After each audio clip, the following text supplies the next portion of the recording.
Hey everybody, Hal here, and I just finished watching the brand new, ultra low budget horror film, SKINAMARINK. I'm just going to put it out there. This movie is not going to be for everyone. SKINAMARINK is as close to an experimental film as you're ever likely to find at a multiplex. I saw it at my local AMC, and shout out to them for even showing a movie like this. It's the type of film that's typically only found at art house theaters, or perhaps underground art exhibitions. You know, the type of event where performance artists are washing people's feet, which is an actual experience I once had. Anyway, if you've seen the trailer for SKINAMARINK, you have a pretty good sense of the look and feel of this movie. The film is exceedingly grainy. The soundtrack crackles and pops with static, and voices are so muffled at times that subtitles are used just so you know what's being said. The camera often lingers on ceilings and door frames, and after 10 or 20 minutes of this, you're going to be wondering to yourself, what the hell am I even watching? SKINAMARINK is written and directed by Kyle Edward Ball, and while I tried to go into the movie knowing as little about it as possible, I did watch Ball's 2020 short film called Heck, which, as it turns out, is basically a proof of concept for SKINAMARINK. So I wasn't totally unprepared for what I was about to see. I would say the short film was even more experimental, and yet somehow more accessible. At the end of the 28-minute short, I had a pretty good sense of what that story was all about. SKINAMARINK tells a similar, yet decidedly different story, and it's a lot more enigmatic. It leaves a lot open to interpretation. The movie focuses on two young children alone in a house, and they can't seem to find their mom or dad. I think it does a pretty good job of tapping into the anxieties that most of us had as young children, specifically the fear of abandonment. All of the camera angles are shot from a child's point of view.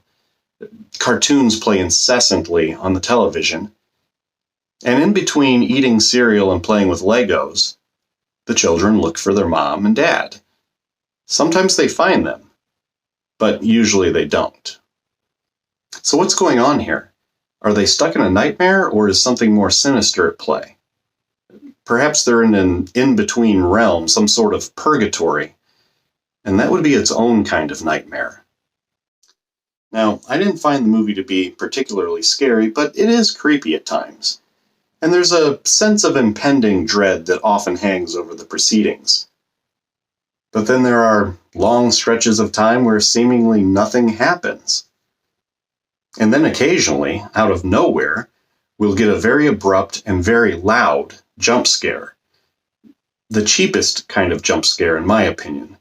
The kind that makes absolutely no sense within the context of the story and seems to exist only to startle us and make sure we're still awake.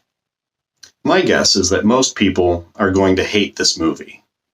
They'll think it's a boring and pretentious pile of flaming garbage.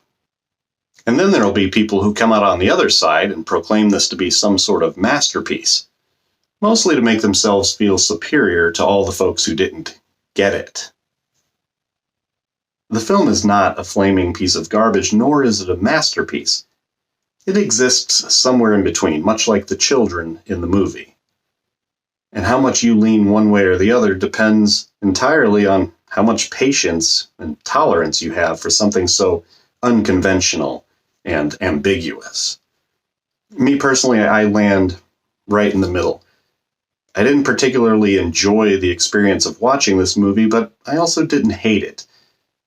I understand and can appreciate what the filmmaker was going for. It just didn't move me. And so I give it 2 out of 4 stars.